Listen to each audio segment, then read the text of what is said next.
सूरन में है सूरन में जित साणी अला ओ नया कान कट्याणी ओदी मुंजी लुढ़ंदी आय से लहर ने विच मां लुढ़ंदी आय से अला लुढ़ंदी आय से लहर ने विच मां ओ पतोड़ से पतोड़ से न पानी अला ओ नया कान कप्याणी ओदी मुंजी अते छाव लतीफ थे ओ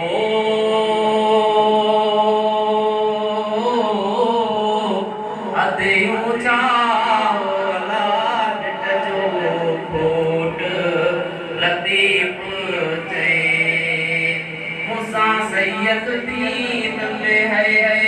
सैयद दीन में साणी अला ओ नया कान कप्याणी ओदी मुंजी ओ गोली मुंजी वो गोली मुंजी वाफे न्याणी अला ओ नया कान कप्याणी ओदी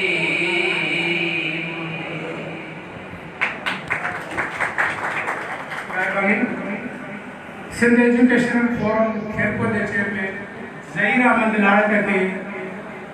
अजरक उठाइण लाइ गुज़ारिश कंदासीं पेटियल फुटबॉल मोहम्मद फारूक करे रखे तो वो अचनि ज़हीर अहमद लाड़क के अजरक उठाइण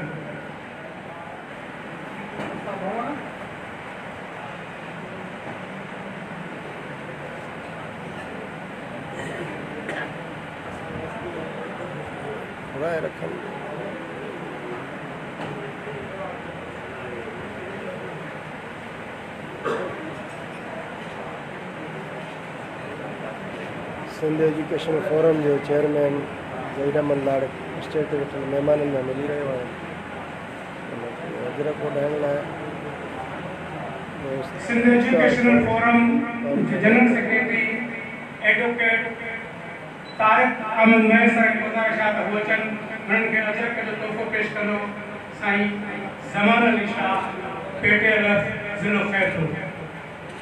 एडवोकेट तारिक मैसर अजरक तोहफ़ो पेश कयो कोन्हे जनरल सेक्रेटरी आहिनि Sindh educational forum chairman Zaheer Ahmed Larik Imtiaz Hussain कार साहब के असां भली कार चऊं था साईं थोरो दीदार कराए ॾिबो आहे थोरो लाइट थो हले थोरो दीदार कयो साईं अब्दुल करीम जामड़ो साहब जिन खे जिनकी गहराइनि में भली कार असांजो दोस्त कामरेड लालण चनो साहब कामरेड साईं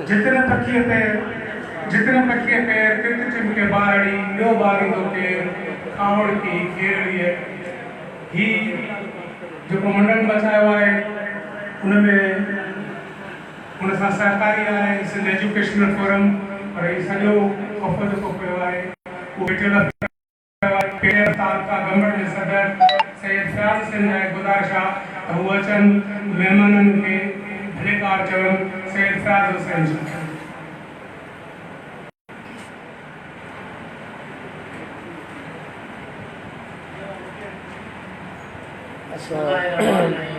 GPS मोहम्मद बख्श जामड़ो की तरफा सभिनी उस्तादनि खे दिलि जी गहराइनि में भली कार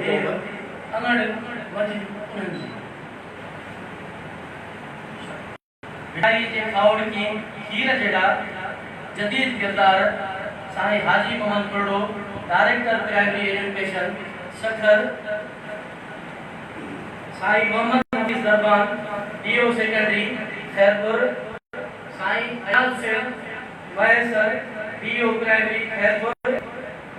गंबड़ जा डीओ साहबान, प्यारा उस्ताद, भाइयों, बहनों, अस्सलाम वालेकुम। वालेकुम सलाम। जिए इल्म, जिए कदर। मां सभिनी ऑफिसरन, उस्ताद भाइरन ऐं भेनरुनि खे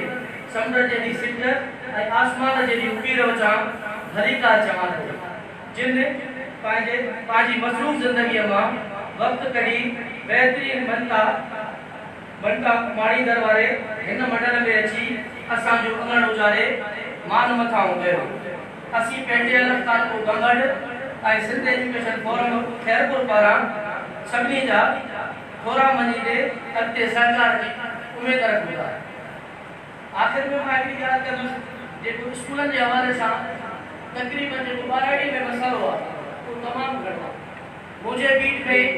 टोटल जेको आहे सो 18 स्कूल आहिनि। 18 स्कूलनि मां 3 स्कूल हिन वक़्तु बंदि आहिनि। उन्हनि ॿिनि जी बिल्डिंग कान्हे का, हिकिड़े जी बिल्डिंग बि आहे ऐं 5 स्कूल अहिड़ा आहिनि जंहिंमें जिन मां जेको आहे सो 3 स्कूलनि में हिकु उस्ताद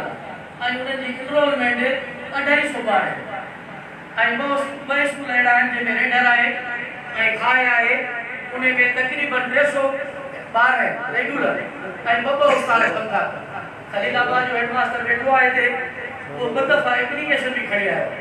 जेको साईं मूं वटि रेगुलर 250 ॿार आहिनि ऐं मां इहो अकेले सर माना कीअं कमु हलायां। ऐं एॾो बहितरीनु उस्ताद आहिनि जेको तव्हां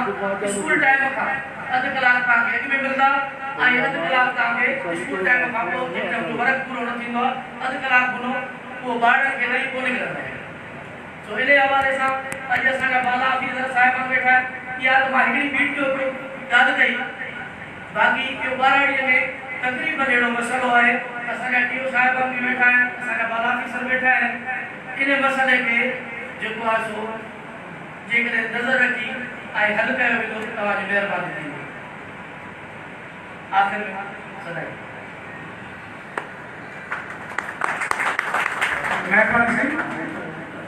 असीं तमामु महिमाननि ऐं उस्तादनि खे GPS मोहम्मद बख्श जामड़ो ऐं Latif cultural and social organisation जे तरफ़ां दिलि जी गहराइनि सां भली कार कयूं। जिन बेहतर एसोसिएट टीचर ममता माणी आहे, उन्हनि मां सभ खां पहिरें गुज़ारिश आहे गवर्नमेंट बॉयज़ प्राइमरी स्कूल 2 जो उस्ताद आहे ग़ुलाम असगर नारे जो, हू अचे ऐं हुनखे अजरक जो तोहफ़ो पेश कंदो।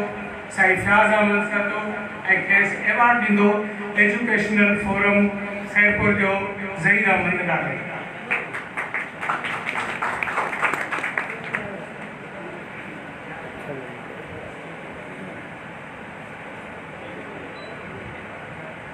साईं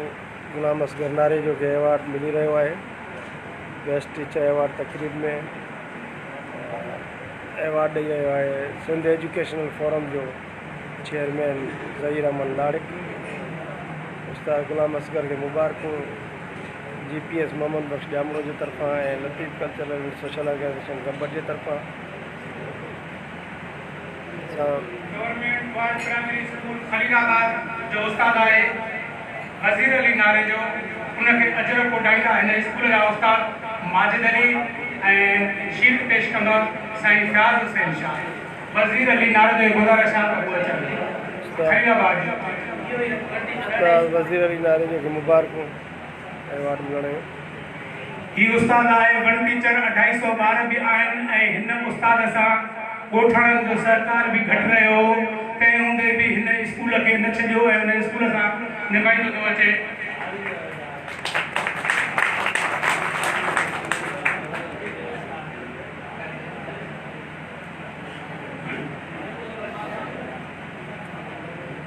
गवर्नमेंट बॉयज़ प्राइमरी स्कूल 1 जो उस्ताद आहे अख्तर हुसैन सरदो, हुनखे गुज़ारिश आहे त हू एवॉर्ड वठण अचनि ऐं हुनखे एवॉर्ड ॾींदा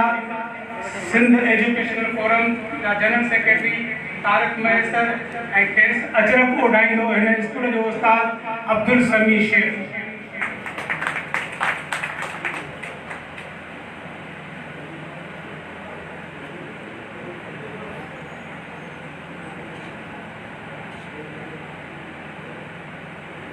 उस्ताद अख्तर हुसैन साहब के बेस्ट टीचर अवार्ड मिलने ते मुबारकूं।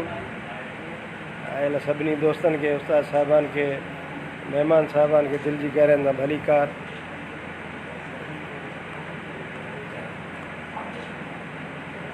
मुंहिंजो दोस्त, मुंहिंजो साथी, तमामु सीनियर उस्ताद, बेहतरीन इंसान गवर्नमेंट एलिमेंट्री स्कूल गुलू साहब जो उस्ताद आए अख्तर हुसैन साहब तो जागीरानी जय अवार्ड वठे। साईं मुबारक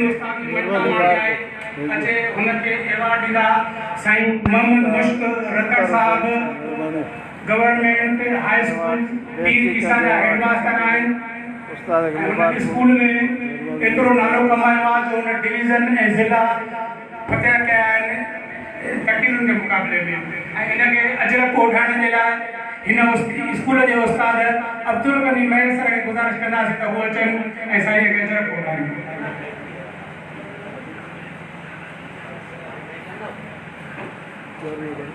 साईं मोहम्मद मुस्तफ़ा साहब जन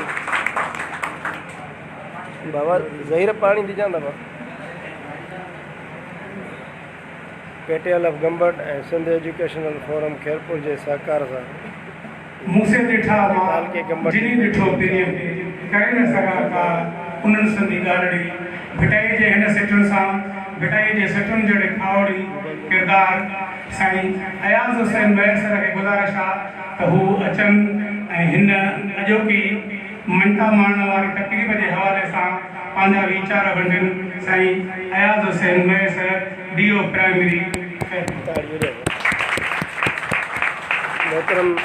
अयाज़ हुसैन मैसर साहब जन पंहिंजे ख़्यालनि में इज़हार करण लाइ अची रहिया आहिनि। इंतहाई शफ़ीक़ बिस्मिल्लाहिर रहमानिर रहीम बलगल लाभ कमालिही कशफत तजाब जमालिही हसनत जमील फिसालिही सल्लु अलैहि सल्लु अलैहि। मोहब्बती मेड़े ओठ बजे हिकिड़ो तनी जे वेड़े पाण ईंदो मास्टर। साईं मोहतरम Haji Mohammad Godo sahab director primary Sukkur region. Sain Mohammad Hafeez Darban sahab DO elementary secondary higher secondary Khairpur ऐं नूरुद्दीन पवार साहब, साईं मखदूम शाह साहब, साईं जागीरानी साहब, कयूम साहब, गड़म साहब ऐं स्टेज ते वेठल दोस्त खैरपुर एजुकेशन जेके प्रोग्राम कनि था लाड़िक साहब ऐं वैसर साहब, साईं फयाज़ शाह साहब ऐं मुंहिंजे साम्हूं वेठल सभई प्यारा उस्ताद साहिबान जेके सर्विस में आहिनि या न आहिनि उहे सभई ऐं उस्ताद साहिबाणियूं अस्सलाम वालेकुम। साईं मुंहिंजा हीउ प्रोग्राम उस्तादनि जे शानदार कारकर्दगी ते रखियो वियो आहे जंहिंमें तव्हां सभिनी खे मदद कयो वियो आहे त उस्ताद रहबर आहे ऐं रहबर ई रहबरी जॾहिं कंदो आहे त ही दुनिया जो जाम ही संसार हलंदो आहे ऐं हीउ मुख़्तलिफ़ शयुनि खां वाक़ुफ़ु थींदो आहे ऐं उन्हनि शयुनि खां वाक़ुफ़ु थी पंहिंजे ॿियनि शागिर्दनि खे वाक़ुफ़ु कंदो आहे ऐं दुनिया जो सिलसिलो जारी ऐं सारी रहंदो आहे। त उस्ताद अज़ीम आहे ऐं उनजे अज़मत खे सलाम आहे जंहिं अहिड़ा माण्हू पैदा कया आहिनि जेके की सुकरात थी विया, के लुक़मान हकीम थी विया, त की जेका सो वॾा फ़लसफ़ी थी विया, त के महाराजा थी विया, त के महान थी विया। इहो उस्ताद बादशाह त न आहे पर बादशाह पैदा करण वारो उस्ताद। ऐं जेकॾहिं उस्ताद न हुजे त बादशाह पैदा कोन थींदो। बादशाह तॾहिं पैदा थींदो जॾहिं हुन को सबक़ु ॾियण वारो हूंदो। उनजा ॿ क़िस्म आहिनि, हिकिड़ो फॉर्मल एजुकेशन, हिकिड़ी नॉन फॉर्मल एजुकेशन। ऐं जेके फॉर्मल एजुकेशन ॾियनि था उहे बि उस्ताद आहिनि, जेके नॉन फॉर्मल एजुकेशन ॾियनि था उहे बि उस्ताद आहिनि। नॉन फॉर्मल एजुकेशन इहा आहे जेका असां कंहिं बि कचहरीअ में, उताक में, घर में, कंहिं होटल ते, कंहिं जॻह ते वेही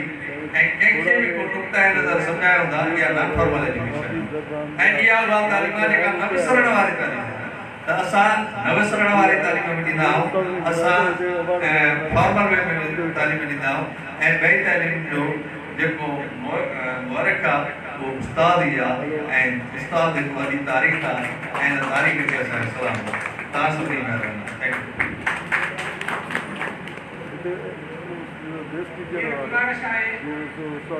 उस्ताद पहलवान मैसर government boys primary school Daro मैसर जो अचनि ऐं साईं असांजे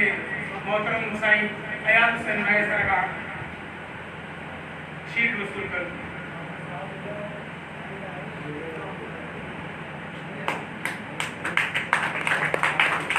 उस्ताद लाइ ताड़ी वॼाइणु खपनि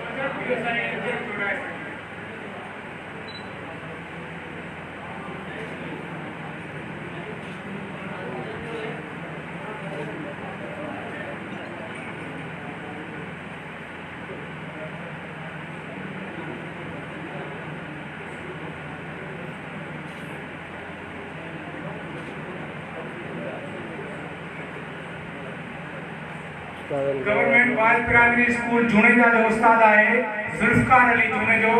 जंहिं अॼु हीअ ममता माणी आहे उनजे जाइ ते गुज़ारिश कंदासीं संदसि उस्ताद ऐं वेझे दोस्त मंसूर अली फारूक खे त हू उनजो एवॉर्ड वसूल करे ऐं एवॉर्ड ॾियण जे लाइ गुज़ारिश कंदासीं असां पंहिंजे primary J TO Abdul Qayyim ॼामड़ो खे त हू अचनि ऐं साईं खे शीट पेश कनि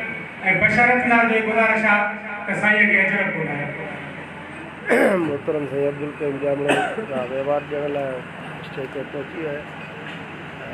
एवॉर्ड ॾेई रहिया उस्ताद ज़ुल्फ़कार जुने जो एवॉर्ड वसूल कंदो साईं उस्ताद मंसूर फारूकी उस्तादनि खे मुबारकूं जिन बि उस्ताद भाउरनि ऐं भेनरुनि खे एवॉर्ड मिलंदा उन्हनि सभिनी खे मुबारकूं असांजे तरफ़ां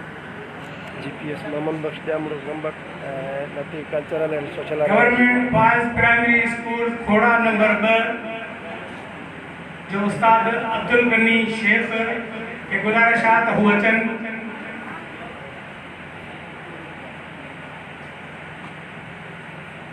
औज़ बिल्लाहि मिनश शैतानिर रजीम बिस्मिल्लाहिर रहमानिर रहीम मोहतरम काबिल वारा माना वारा साईं डीओ साहब डायरेक्टर साहब ऐं उस्ताद साहबान मुंहिंजी भेनरियूं अस्सलाम वालेकुम ये साईं फयाज़ साहब जेका ॻाल्हि कई उन टिनी स्कूलनि में उस्ताद असां इन थर्ड फेस में रखी छॾियूं महिरबानी अब्दुल गनी शेख खे गुज़ारिश आहे त हू अचनि ऐं शील्ड वसूल कनि ऐं इहा शील्ड साईं खे ॾींदा पेटीएल सिंध जा अॻुवाण सैयद अनवर अली शाह ऐं खेनि अजर कोठाइण जे लाइ गुज़ारिश आहे असांजे पेटीएल जे दोस्त प्यार अली खे त हू अचनि ऐं साईं खे अजर कोठाइनि ऐं शील्ड पेश कंदा साईं अनवर अली शाह मोहतरम साईं अनवर अली शाह सब रिटायर उस्ताद आहिनि तमामु बहितरीन पेटीएल जा मरकज़ी अॻुवाण सीनियर उस्ताद अजीम उस्ताद government boys primary school Mohammad Bakhsh Jamro जो हेडमास्टर उस्ताद ऐं मुतहरिक उस्ताद सॼे साल में जेके ॾोड़ो ॾींहुं हूंदो जेको इंटरनेशनल तौर ते हुजे या कंहिं इलाइक़ाई सतह ते उहे सभु ॾींहं मल्हाईंदड़ ऐं ॿारनि खे प्राइमरीअ में तकरीरूं ऐं सुठनि नसलनि जा मुक़ाबिला कराईंदड़ उस्ताद लुत्फ़ अली सहतो अचे एवॉर्ड वसूल करे ऐं खेसि एवॉर्ड पेश कंदो असांजे किंगरीअ जो पेटीएल गुलाम सरवर सदर पेटीएल किंगरी ऐं अजर कोठाइण जे लाइ अजर कोठाइण लाइ गुज़ारिश आहे साईं कादिर मज़मून जेके त अजर कोठाए लुत्फ़ अली सहतो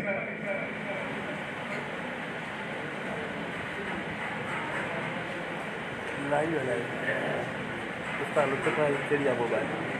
इहा उस्ताद लुत्फ़ भाई मोबाइल कहिड़ी आहे ॾिसी लाहियो लाइव मंज़र जेको पेटीएल तालुका किंगरी जो सदर गुलाम सरवर खां उस्ताद लुत्फ़ सहते खे मनता जो एवॉर्ड साईं एवॉर्ड वसूल करे ये अची रहियो आहे तव्हां ॾिसंदा हलो ऐं लुत्फ़ सहतो टीओ सां मिली रहियो आहे। 1100 खां वधीक एडमिशन आहे जॾहिं त मक़ामी तौर ते असां का बि अहिड़ी आबादी कोन्हे पर पोइ बि एॾी वॾी एडमिशन ऐं वॾा कमांडर उस्ताद फज़लुल हुसैन खणी में गुज़ारिश आहे त हू अचनि ऐं बहितरीन उस्ताद जो एवॉर्ड वसूल कनि ऐं इहो एवॉर्ड ॾींदा साईं असांजा टीओ सेकेंडरी सैयद मफ़तून ज़िया अमन शाह खेसि अजरक बि उॾाईंदा ऐं शेर बि पेश कंदा। सैयद मफ़तून ज़िया अमन शाह।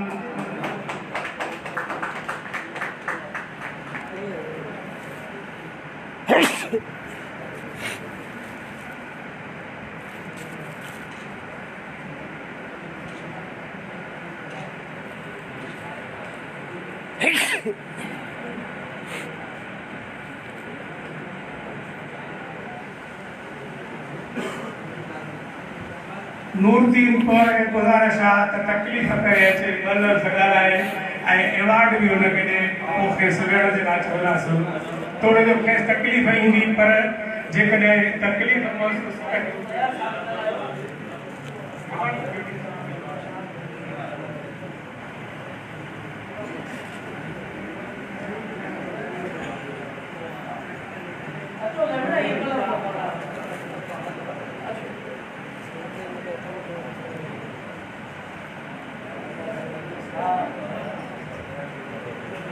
वाजिबुल एहतराम बोडो साहब ऐसा साहब मेहमान साहब आलम सबका पहिरियों सी पेंटर नंबर आसना जॾहिं असां पिरामिड टीचर आहियां त उनवटि अहमद साहब वेठो आहे सॼो जेको नज़रो हो सुपरवाइज़र जे मथां पेंटर जे मथां तालीम ऐं दवाई माण्हू वेही करे पर अॼोकी पेटे अलॻि ऐं अॼोके समाज ऐं हिन नौजवान आफिसरनि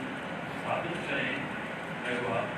त पंहिंजे नौजवान उस्तादनि खे पढ़ाइण खे ॿारनि खे शीटूं यकीनी तौर ते इहा बि पकड़ी